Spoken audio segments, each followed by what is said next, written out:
Hey Raghunath, tell everyone about our Patreon community. Sure, Kastuba. The Wisdom of the Sages Patreon community is an incredible online yoga resource. If you like the type of yoga wisdom and culture we share on the show, then our Patreon community is a great next step. This is a listener-supported podcast, and any level of sponsorship will unlock a wide range of live and archived classes, talks, and even workshops.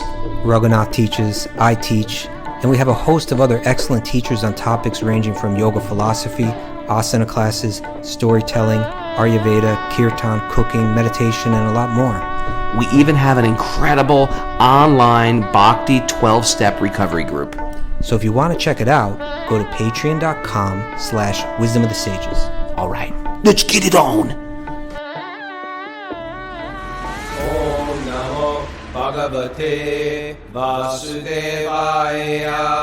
Om Namo Bhagavate Vasudevaya.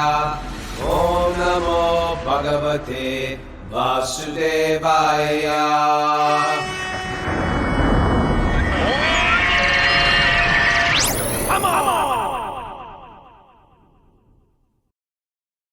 Live from Super Soul Farm, this is Wisdom of the Sages, a daily yoga podcast with your host, Raghunath, and co-host and senior educator at the Bhakti Center in New York, Stupid.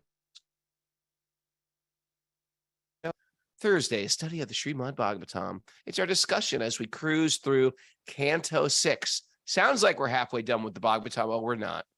That 10th canto, that's a big one. That's all Krishna's Leela. Imagine that, Kastuba. We're going to get to that 10th canto. We're going to read about Krishna's pastimes every day. How amazing is that going to be? Today, we're at an amazing story of a person who fell from the path. Happens to the best of them. Fell from the path. And how can he climb up? Yeah, it gets a little dark. Gets dark. Hey, before we go on, I just say we want as many people as possible to listen to the Srimad Bhagavatam, very transformational book. So please remember, like, follow, subscribe, and most of all, share with people that you love. Okay. What's up? Nothing much. All right. I see Mara knitting away over there. Maybe she's got some announcements for us today. She's got her own microphone over there. We got 2 microphones with when people are sitting together. This is a new thing for us. It's taken us We're taking 3.5 years to get there. Mara gets a mic. Or when you and I do the show together, now we can both have our own mic. That's the thing. Right? By the way, my 9-year-old son, Tarun, his reel has over 12,000 views. He's going viral. He's gone viral. Yeah. He's very excited. He's very excited. Although he's trying to figure out how to monetize it. Yeah, he's like, do you owe me? He's like, do you owe me money for that? I was like, no, you owe me money. He's like, how about if I make one, you give me $5 if I make another one? He's trying to figure out how to monetize it. I like the way he's thinking. Yeah, he's going to realize that all the money doesn't come from you at one point in life, and then he's going to learn how to really monetize it. I think you need a little more volume there, Mara, maybe. Turn that knob, the gain Turn knob. those knobs. Yeah, that's fine. All right. Can you hear me okay? Yeah. Okay. We have a Bhakti Recovery Group meetings today at 11 a.m. and noon. And tomorrow is Josh Kane's asana class at 10:30 a.m. for our Patreon members. The cult of Josh. Josh, people love him. People love him. All right. So you ready for the nugget, Raghunath? Yes. And we were saying that the 6th canto has to do with Poshanam, which is like the Lord's protecting. And we're going to read here in the story today, he comes to the protection as someone they seem like they don't even deserve it. Right? Yeah. It seems like that from the external point. Externally, it seems like, there's got to be an interesting backstory. I think there is a big backstory that's not part of the Bhagavatam. Well, it's mentioned, but yeah, Is it? There's a backstory. His previous life? No, in this life, even he was. Well, like yeah. In this life, yes. But I'm wondering where he was at in his previous life too. That I don't know any history about, but we do know that in this life he was a Brahmanan and he was living a progressive yogic life. But then it slipped away. One of the wandering senses, just one of the wandering senses, can drag you down a slippery slope. And that's what happened. Okay, But ready. but we had a but part of what's illustrated here is this merciful nature of Krishna, right? Like he's ready to if you just take one little step in his direction, he's ready to almost throw the rule book out, right? Mhm. And show mercy. So we got a couple quotes from the Bard. All right. Your bard in mind, William Shakespeare. Yeah. See, I wonder how he took birth. You know what I mean? When William Out of the Shakespeare takes womb. birth again. No, I could see him as a great devotee. Yeah, well, he definitely he did. You know who you could speak to that about is Ravindra Swarup Prabhu. I know that he studied Shakespeare a lot and saw a lot of parallels. Hmm. Okay. So here's a nugget. Do you know what this is from? It's Uh, one of the sonnets. it's yeah, I can tell you. I had it down. It's Okay. for I'll sonnets. read What it. are you You talking about? research. Sonnets. From the What? what is it? Is it? Sounds like you're just throwing a term out there. No, William Shakespeare sonnets. Wha- Maybe you is don't it- know how educated I am, Mister. maybe you're way behind My me. study of Shakespeare. Okay, here's the nugget. Sweet mercy is nobility's true badge. Yes, Sweet mercy sweet mercy. is nobility's true badge. This is You ever from. wake up in the morning and go, huh, what's it like to be noble? Hmm? I do sometimes, actually. I wish I were more noble. Yeah. Well, you know what the badge of nobility is? Sweet It's mercy. Sweet mercy. Yeah, it's a quality. I suppose it's something special that when your kindness exceeds the border of what's normal or required or even Deserved. deserved. Yeah. When you say, you know what, maybe this person's maybe by their behavior they don't even deserve this, but I'm going there anyway. Hmm. There's something very noble about that, right? Yeah. This nugget was from Titus Andronicus. Titus Andronicus, Act 1. Oh, I thought it was Act 2. It's Act 1. You're right. You thought it was in the sonnets. But this, of course, perhaps a more famous passage from Shakespeare. This is Portia from The Merchant of Venice, Act 4, Scene 1. You must know that one. It's slipping my mind. Okay. Something about thou, ye haveth. Haveth the. I can't remember. Okay, ready? The quality of mercy is not strained. Right? It's not forced.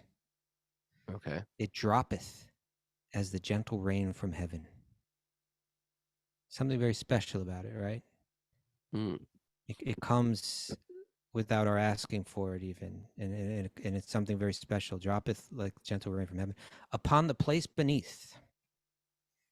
It is twice blessed. It blesses him that gives and him that takes. Hmm. Right? You become blessed not only by someone being merciful to you, but if you are merciful, you become blessed. The mightiest. Yeah, go ahead. Oh, you're going up. There's more of this. Go. There's more. Let it roll. It blesseth him that giveth and him that takes. 'Tis mightiest in the mightiest. Right? 'Tis mightiest in the muddiest. In the mightiest. 'Tis mightiest in the mightiest. The people that are the best have it the most, like it becomes the throned monarch better than his crown. Right? That kind of goes back to the earlier nugget, right? It's like it's his true badge. It's the crown shows that you're a king. What really shows that you're the monarch is your quality of mercy. Mm. The throne, okay, it becomes the throned monarch better than his crown. His scepter shows the force of temporal power, the attribute to awe and majesty, wherein doth sit the dread and fear of kings. But mercy is above the sceptered sway. It is enthroned in the hearts of kings. It is an attribute to God himself. And earthly power doth then show like gods when mercy seasons justice. Like that. So in other words, our temporal power, our physical power, or even our mundane governmental power, Mm. right? That's one thing, and that will strike fear in people, and it's creates awe. It gives a sense of majesty. But mercy is something far more special than that. It's enthroned in the heart of kings. Why is it special? Because it's an attribute of God himself. Mm. And earthly power becomes like God's when mercy seasons justice. When the justice that you carry out is flavored with mercy.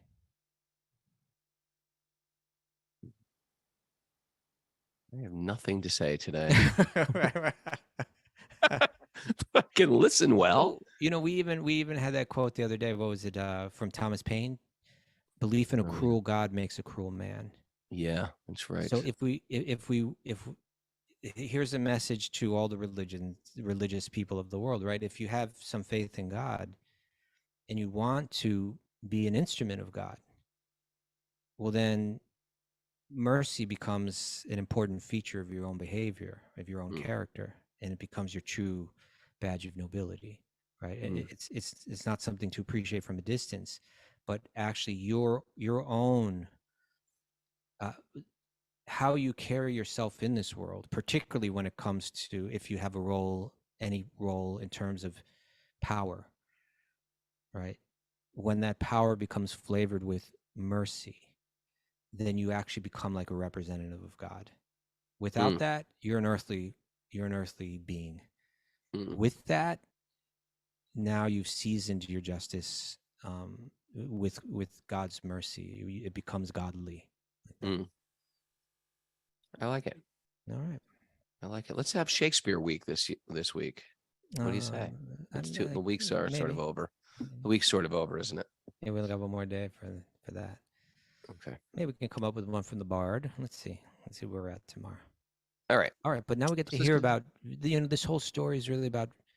Oh, I get it. I get this because this whole story is totally about mercy. Yeah, it's like that's kind of started there. The undeserving Ajamila is going to get some special mercy.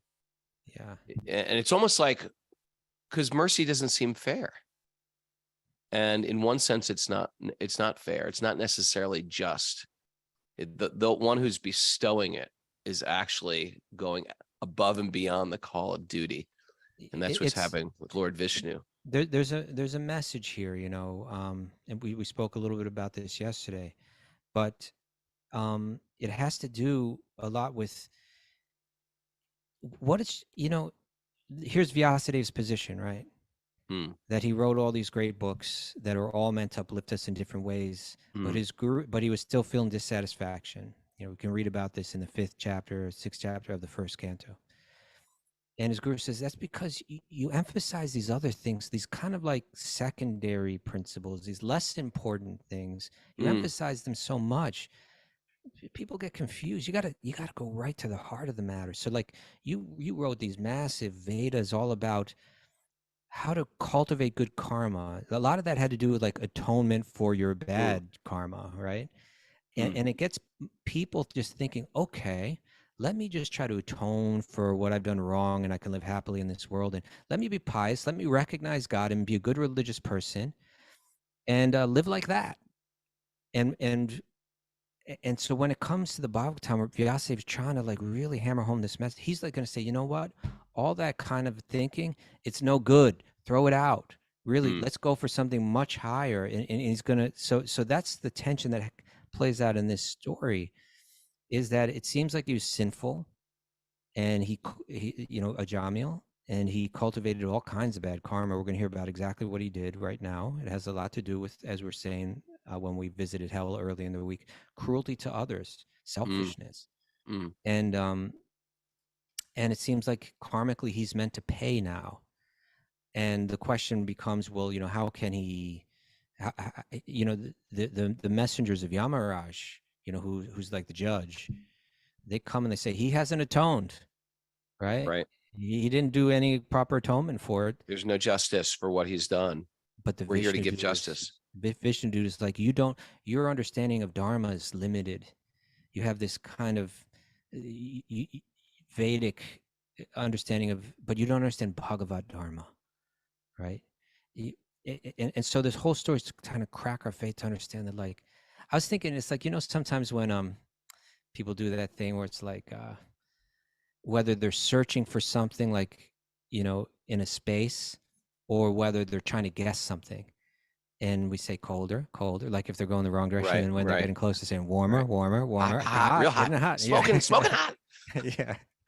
So it's kind of like that, you get into the realm of the Vedic literature, into the realm of the yogic literature, and and it's like you're in the Vedas. It's like, maybe there is a god or gods, and maybe everything that's supplied for me I should be grateful for, and I should demonstrate it. Warmer, okay, you're getting warmer, that's Right, good. right. Or no, maybe I'm in control of everything. Colder. Cold. And then and then you get like, actually, maybe everything that I enjoy in life, I should recognize how it was given to me and be kind to others, and I'll get more that way. Okay, warm. Actually, you know what? Maybe this whole world is just a place of suffering, and I should let go of the idea of trying to enjoy these things. Warmer. Well, Like, this now is you're- a great analogy. Now I you're in the love this. Upanishads. Yeah, I'm stealing this. I'm making it my own, calling it Okay. mine. Hey, you know what? I But will say that Let me even just though complete it then, unless you want to come back to it. Oh, I'm sorry. Go ahead. Go ahead. I thought you were done. Okay, so then the Upanishadic idea of I am spirit, this world isn't meant to be enjoyed. This world is more like a trap. There's lessons to be learned here and things to be let go of. Okay, warmer. But if you still don't get the whole way, you're not. So here's like, let me let go of everything for the purpose of embracing that divine, beautiful, personal source behind it all. Hot. Now you're there. It's like, and so that's bhakti, and that's where the Bhagavad Gita begins to point you in that direction. The Bhagavatam is just a 16,000 verse presentation of that.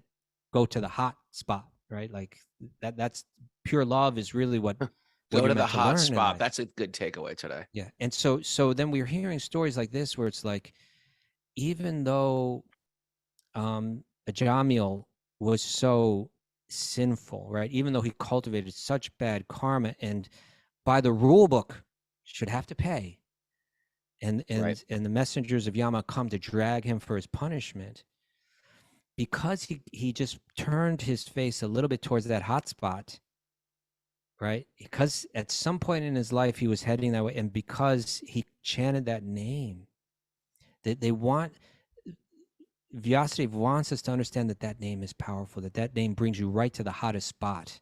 As soon as you say Krishna, hot, you're getting there, right? So he's sharing this story to crack our faith in mundane religion and get us heading towards divine love. The mundane religion is not what this was all about. That was just a little foothold moving forward. It's really about divine love of Sri Krishna. And so even if you chant his name a little bit, we're coming, we're breaking the rules for you. We're showing super mercy. I had this, and you know the story, because I said it on Joe Rogan and I said it on Rich Roll, but the story of me getting beat up, Henry was there, Parmananda was there, two of our Zoomers were there. We got attacked by this gang. And if you haven't heard this story, I won't share the whole thing, but you can listen to it on Rich Roll. I was attacked by this gang, and they had like baseball bats, and they were beating me. And here is some karma, some justice.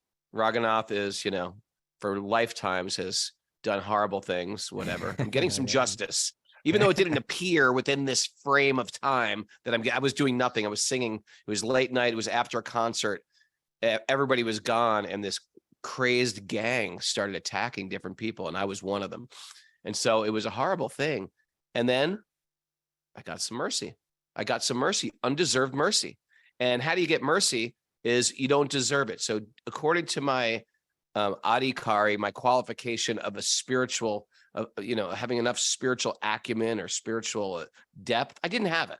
I was a new devotee, but I was on that path, but a newer devotee. I was a monk at the time, but I was still in a punk rock band. And Krishna entered my mind. And in the midst of the greatest tragedy, probably the greatest tragedy in my life, of getting like helplessly beaten, by a gang of people, Krishna was right in front of my face, right in front of my mind. And I was chanting, and I can honestly say there was a type of deep fearlessness of, oh, wow, this is how I'm going to die. And this is how all the great sages leave their body. They leave their body just chanting Krishna's name. And I felt like that one scenario gave me more faith in everything that we're talking about on the podcast than any book, any lecture, any Swami, anybody has ever shown me. That one horrible piece of what appeared as a karmic tragedy was like the most spiritual experience of my life. And it was the fact that even though you're unqualified, Lord Vishnu is merciful. Well, what we're going to read 2 verses up, Raghunath, is like you're saying, I was new to this. But Krishna's going to say, although not having fully realized Krishna, persons who have even once surrendered completely unto his lotus feet and have become attracted to his name, form, qualities, and pastimes. Yeah. Oh, we'll get there. Okay. But this is the point, right? Because you turn to that hot spot. As soon as someone's like, oh, I should give my life to Krishna, I should give my life to God, it's like it kind of throws everything else out the window. This is a story. It's meant to crack our faith and thinking, let me live a quote unquote religious life and try to enjoy, with it. No, give your heart. And if you give your heart, if you say, I should give my heart to Krishna, it's like you practically wipe your slate clean. Right? Anyway, let's read about this. It's okay. These are, and I think people will get these in their life. They will get, it may not be a beat down, but they will get some, what was it called in Pac-Man? A power pellet. You eat one of those power pellets and it's like, the Pac-Man goes crazy. So it's like, you get these things that happen in your life. And instead of beating you down, they empower you to go deep further. That is exactly what I needed to go further in my spiritual life. And it was quite beautiful. Okay, here we go. Narayanam namaskritya naram chaiva narotamam devim saraswatim vyasam tatojayam madhurayat. Before reciting the Srimad Bhagavatam, which is our very means of conquest, one should offer respectful obeisances to the Supreme Lord Narayan, unto Narayan Rishi, the supermost human being, unto Mother Saraswati, the goddess of learning, and to Srila Vyasadeva, the author. Nastaprayeshva Badreshu Nityam Bhagavat Sevaya Bhagavati Uttamasloke Bhaktir Bhavati Naistiki. By regular attendance in classes on the Bhagavatam and by rendering service to the pure devotees, all that is troublesome to the heart will become eradicated, and loving service to the Supreme Lord, who is praised with transcendental songs, will be established as an irrevocable fact. Om Jnana Tamarandasya Jnananjana Shalakaya Chaksurunmadatam Yena Tasmai Shri Gurave Namaha. I was born in the darkness of ignorance, and my teachers are opening my eyes with the torchlight of knowledge. I offer my obeisances at their lotus feet. Reading from the Srimad Bhagavatam, Canto 6, Chapter 1, Text 18. Okay. So, here we have Shukadeva Goswami speaking to Maharaj Pariksit and speaking right to this point about atonement, right? You with me, Raghunath? You frozen. Your picture's frozen. Oh, Raghunath's gone.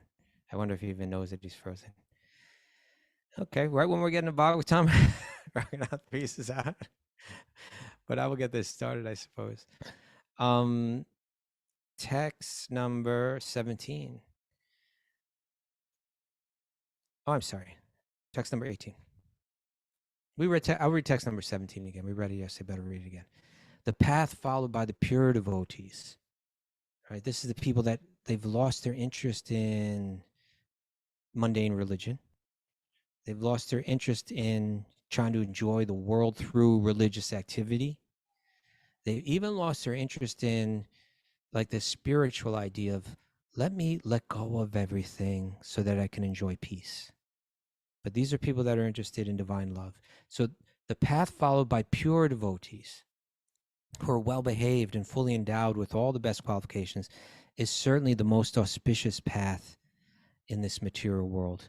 It is free from fear, right? You don't even have to worry if I'm doing it right or I'm doing it wrong. I'm not technically good at it. I'm lacking some qualification. The path itself is so auspicious, the path of pure bhakti, that it's free from fear. I might mispronounce the mantra. In the realm of, on the path of karma, that becomes a serious consideration, right? I may not be able to sit properly and control my breath properly. And in a path of yoga, that's an important consideration, right? I may have trouble walking off alone, you know, and analyzing all the material desires in my heart. I may have trouble controlling my mind and not hankering for my past relationships and so on. That in Jnana yoga, that would be a disqualification.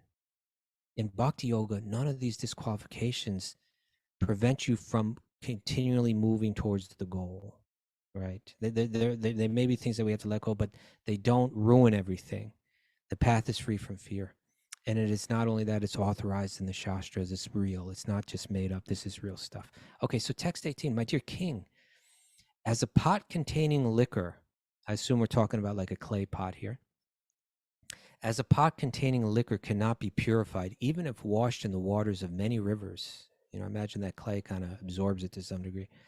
Non-devotees, right? Those that are not on the path of bhakti, they cannot be purified by the processes of atonement, even if they perform them very well, even if they're very skillful at them, even if they do the rituals exactly correctly, even if they spend money and they bring in special priests and they do all these things to do the ritual right. They still actually don't become pure. Even though you've atoned for the bad karma on some level, and maybe you don't have to suffer what you might have suffered, still the desires are there in you, right? You haven't gotten to the root of them, and they're going to come back. So you really haven't dealt with it. Are you back, Raghunath? I'm back. Took a little right. break. Okay, I just wonder where you went. Did you forget to plug in your computer or something? Or what happened? No, just like the whole, all the lights in the house just went off and on. So I think it just cut you down. That's how we're dealing up here in the sticks. Okay. Now we got a little quote here from the purport to text 18. Did you hear text 18, Raghunath? I didn't hear anything. We just got on. It's the analogy of the pot that's had liquor in it. Oh yeah. You can try to wash it in the water but you know, these clay pots, they absorb some, you know, so it's like right. So it's always considered contaminated. It's still there. Yeah. And so atonement is like that. You may have kind of got, like, you can get the liquor out of the pot, but still that essence of it is still there. You know, and so when you're doing this religious idea of atonement, you may have avoided like the bad karma, the direct, you know, tangible effect of it, but still there's that scent of that bad karma there. It's not going away. You haven't gotten to the heart of it. And Prabhupada writes, to take advantage of the methods of atonement, one must be at least somewhat devoted. Otherwise, there's no chance of one's being purified. It is clear from this verse that even those who take advantage of the karma kanda and jnana kanda, these are that you could say roughly that's the Vedas and the Upanishads, the 4 Vedas and the Upanishads, right? These are sections of the Vedic literature, jnana kanda, karma kanda. Those who take advantage of them but are not at least slightly devoted cannot be purified simply by following these other paths. The word prayaschittani, prayaschitta means this Vedic idea of atonement, right? So when it says prayaschittani, which is the plural, it's saying more than one form of atonement. It's there to indicate both karma kanda and jnana kanda, right? So it's saying even jnana kanda, even renunciation of the things of this world is not going to get right down to the root. For that, it's at least some devotion is necessary, some bhakti needs to be there. Now, this text 19 kind of concludes this and really goes back. If we go back to the first question, Maharaj Pariksit said, what can we do to help people not have to see these hellish planets where the bad karma plays out in such dramatic and painful ways? You know, what can be done? Here's the text answer. 19. Although not having fully realized Krishna, persons who have been even once surrendered completely unto his lotus feet and who have become attracted to his name, his form, his qualities, his pastimes, they are completely freed of all sinful reactions. Karma gone, right? For they have thus accepted the true method of atonement. Now, this next statement is heavy. And that's important right there. It says the true method of atonement. Mm. Right? Even in dreams, such surrendered souls do not see Yamaraj or his order carriers, who are equipped with ropes to bind the sinful. All right. So even in the, what to speak of having to go to hell, even you don't even dream of hell. Even if you just one time, said, okay, Krishna, I'm yours. You get, this is Krishna's poshanam. This is his protection. So now it's going to be like, oh, well, that's amazing thing that you just said there, because phew, I think about all these people performing these elaborate rituals and having to do it just right, and still we're worried, did I do it right? Maybe I will have to suffer the bad karma. And you're saying that if someone just sincerely from the heart turns to God with real sincerity, that just kind of trumps everything. That's a pretty far out statement, because there's a lot of Vedic, you read the Manu Samhita, and it's just like, oh my God, like the atonements are like severe, and like, it gives you the impression that, boy, you got to be really careful, and you really got to do these rituals right, or you're really going to suffer in this world. And you're saying, I just had to say, God, accept me. I want to be yours. And it just nullifies it all. You're saying a lot there. Can you prove it? Can you back it up? Can you tell me something? Okay, I got a story for you that'll illustrate this. That comes now, the story of Ajamila. In this regard, learned scholars and saintly persons describe a very old historical incident. So this is interesting. They're talking about, this is already an ancient text, and they're talking about a very old historical incident involving a discussion between the order carriers of Lord Vishnu and those of Yamaraj. Right. So these are the people working for Lord Vishnu and the people working for Yamaraj, who is the god of justice. The word duta means like messenger, or like servant or messenger. And so the Yamadutas are the messengers or the servants of Yamaraj, who's the judge, right? He's the one that's going to decide what your punishment is. Or Vishnu, the Vishnu Dutas, the messengers of the Lord Vishnu. Just like I grew up and my brother would say, God will punish you for that. God will punish you for that. I was like, really?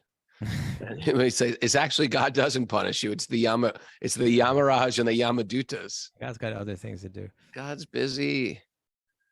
He's having fun.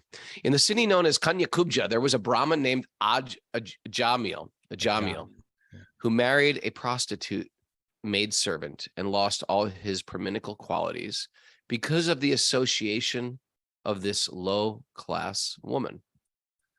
This fallen Brahmana, Ajamila, gave trouble to others by arresting them, by cheating them in gambling, or by directly plundering them. This was the way he earned his livelihood and maintained his wife and children. Okay, let's talk about this for a second. We're getting to the root of his bad karma, right? What did he do? And I think it's interesting, if you check this out, it's not so much saying that it was because, he engaged with this prostitute, right? But because he became infatuated with the prostitute, he began harming other people, right? He gave up. He was a good Brahmana. He was living a yogic lifestyle, a pious dharmic lifestyle, and he witnessed this man with a prostitute, and he became captivated by her, right? He became obsessed by her, and then he threw everything out the window. And it says here he arrested people. I mean, that's like, that's like pretty serious. Like kidnapped them or something. I don't know. I've never remembered this part. He cheated them in gambling, or he directly plundered other people. He became a criminal.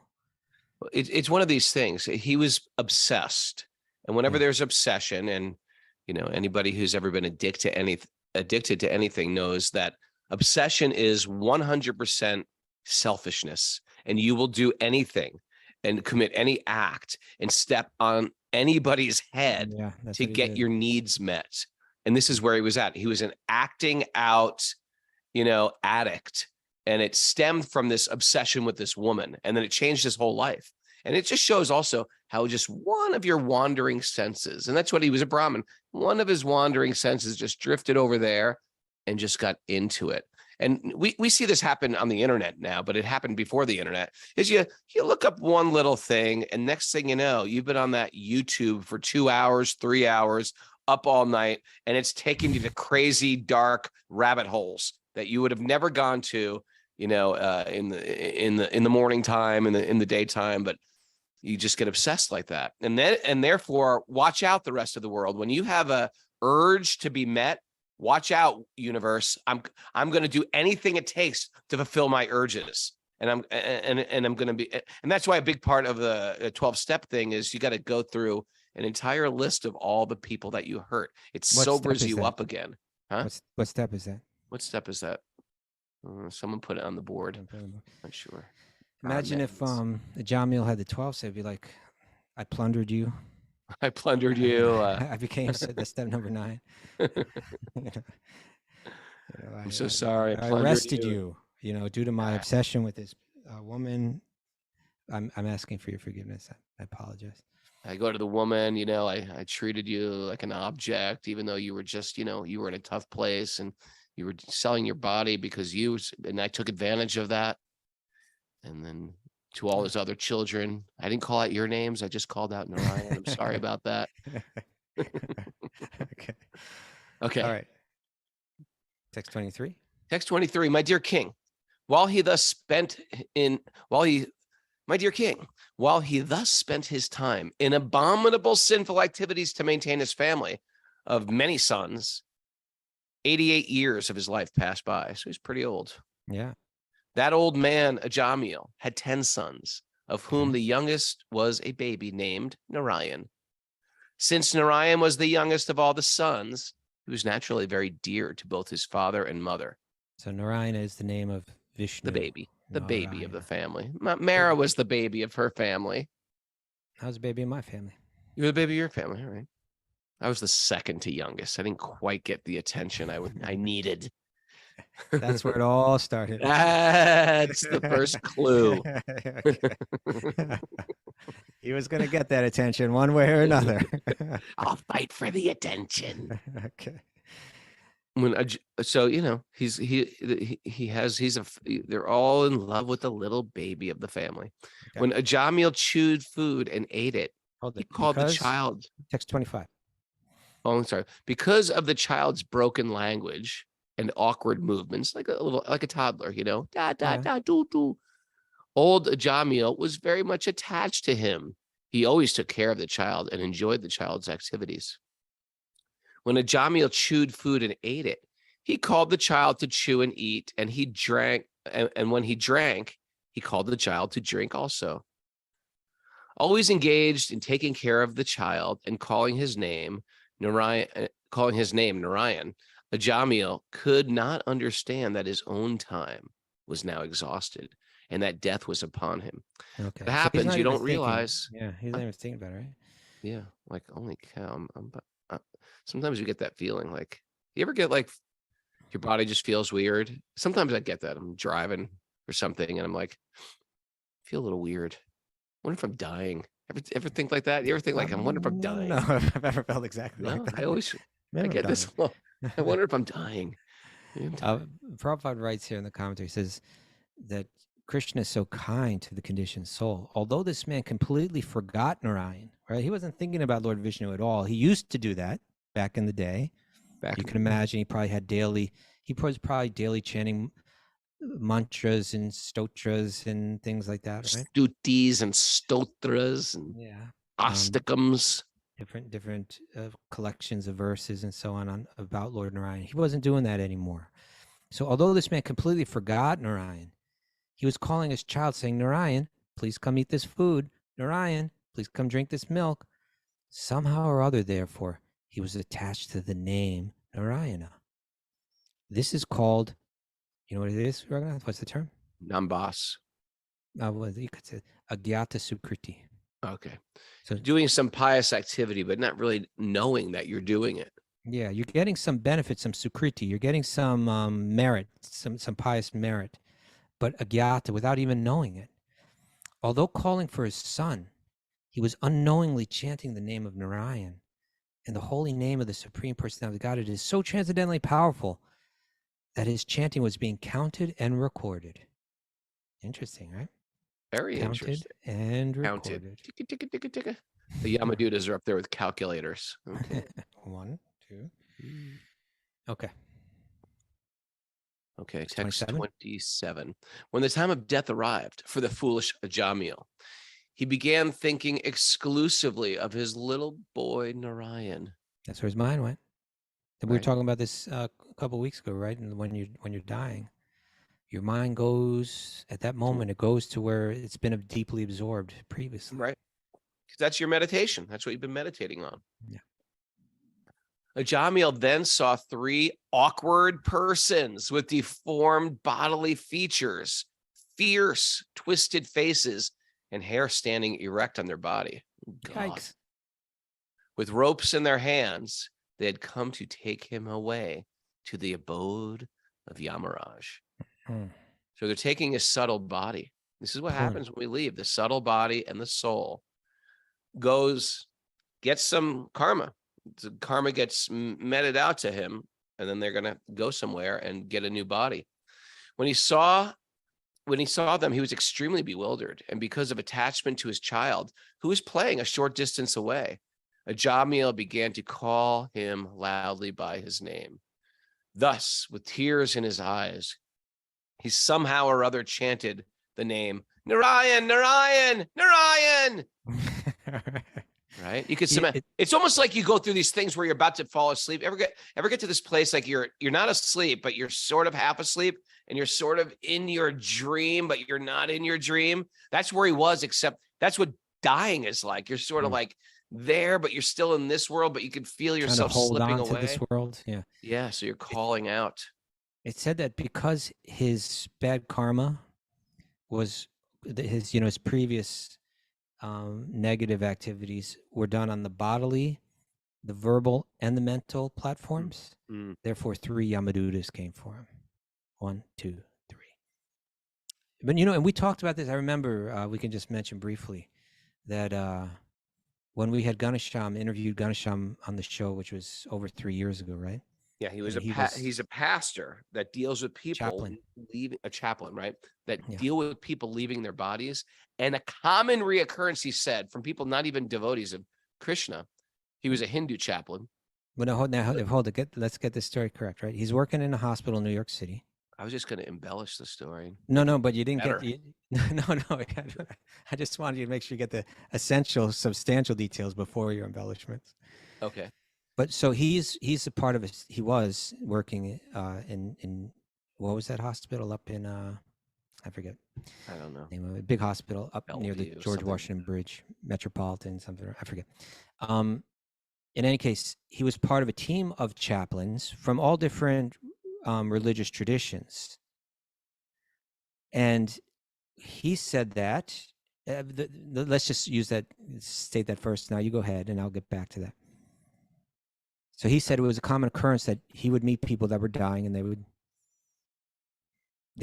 say that they had witnessed these creatures, these, just like this description, twisted faces, deformed bodies, fearsome, right? That they would see these people that had these very near-death experiences, that kind of like, their heart stopped and then they came back, and that they would see these people, right?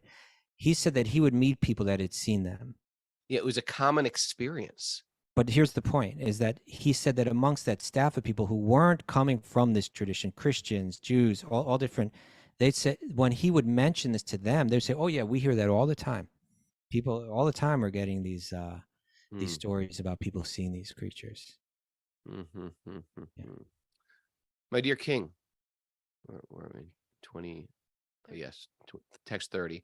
My dear king, the order carriers of Vishnu, the Vishnu Dutas, immediately arrived when they heard the holy name of their master from the mouth of the dying Ajamil, who had certainly chanted without offense because he had chanted in complete anxiety. Okay. The order carriers of Yamaraj were snatching the soul from the core of the heart of Ajamil, the husband of the prostitute. But with resounding voices, the messengers of Lord Vishnu, the Vishnu Dutas, forbade them to do so. Can't do it. He's chanting Lord Vishnu's name. Stop. When the order carriers of Yamaraj, the son of the sun god, Yamaraj is the son of the sun god, were thus forbidden. They replied, "Who are you, sirs, that have the audacity to challenge the jurisdiction of Yamaraj?" Good trivia question here. Yamaraj is the daughter of the sun. Yamaraj is the son of the sun god. Who is the daughter of the sun god? Mara, Yamuna. Yamuna. Good job. Yamuna River. Okay. Boo, Yama and Yummy. Okay. Text 34. Oh, no. Text 33. Dear sirs, whose servants are you? Where have you come from? And why are you forbidding us to touch the body of Ajamila? Are you demigods from the heavenly planets? Are you sub-demigods? Are you the best of devotees? The order carrier of Yamaraj said, "Your eyes are just like petals of lotus flowers, dressed in yellow silken garments, decorated with garlands of lotuses, and wearing very attractive helmets on your heads and earrings on your ears. You all appear fresh and youthful. Your 4 long arms are decorated with bows and quivers of arrows, with swords, clubs, conch shells, discs, and lotus flowers. Your effulgence has dissipated the darkness of this place with extraordinary illumination. Now, sirs, why are you obstructing us?" Imagine this, Raghunath. You're lying there about to die. You're dying. Right. These fearsome creatures show up, and they've got these subtle ropes, and they've got you bound, and they're pulling your soul out of your body. It's a horrible situation. I'm calling out for my child, and all of a sudden, these beings of light appear. Yeah, they're like, stop. They have And 4 you're arms. like- They all have 4 arms. They have beautiful eyes, and He must have felt so thankful. Like, thank you. they're wearing garlands of lotuses. They're just coming down. Who are these Stop. guys? Who are these guys with earrings and helmets? And the Yamadutas, and this is something we're kind of running out of time now, but like they've been doing their business, and it's in one sense it's fearsome business, but in one sense it's dharmic, right? Like they're the representatives that take care of the dirty work, but they have a whole conception of what's right and what's wrong. And they haven't seen these Vishnu Dutas show up. Usually they take care of their business and nobody steps in and interferes. They're kind of like empowered by Yamaraj. So like they got a big name behind them, Right. And Yeah. now there's for some reason someone's interfering with it. They've done all their homework. They've seen the life that this man's lived, right? Yeah. And It's they sort of know. like when the cops are on the scene to a bank robbery or something, and all of a sudden the FBI shows up and they're like, This "We'll is our take it. case." We'll take it from here." We'll t- And the local sheriff is Yeah, like what? Where do you? Yeah, that's what's happening here. Okay, so maybe we were out of time today, but we'll pick up tomorrow. Oh. Story's getting interesting though now, right? Mahalakshmi says something interesting. She said, "I attended a Buddhist ritual that was the Okay. worship of Yamaraj. Hmm. They presented a deity, and it was quite elaborate. And I wonder if this would help ward off the Yamadutas, or I don't know, what is the purpose of such a ritual? You're going to have to ask the Buddhists, Mahalakshmi, but that's interesting. There's a lot of demigods that will be sort of left over into Buddhism because the Vedic culture is predates Buddhism. So Yeah, you'll see a lot of Buddhist culture is growing directly out of it, so stemming from it. Yeah. You'll see Shiva, Brahma. Okay, Prabhu. I think we need a little more volume on Mara too, somehow. Maybe it's the Speak into the cable mic. is just Thanks. Okay. get real close. Takeaways. Just one of the wandering senses can drag you down a slippery slope. Yeah. Oh, very slippery. If you take sound effects done. If you take one small step toward Krishna, sometimes Krishna will throw the rule book out the window. Yeah. Yeah. Season justice with mercy. Season it, Raghunath. Season, pepper it, Then saute it right in and there. then deep fry it. Then sprinkle a little. Then serve it out.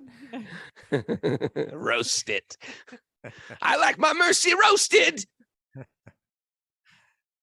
Crack our faith in mundane religion and embrace divine love. Yeah. It's divine love. Devotion purifies us. It does. Yep.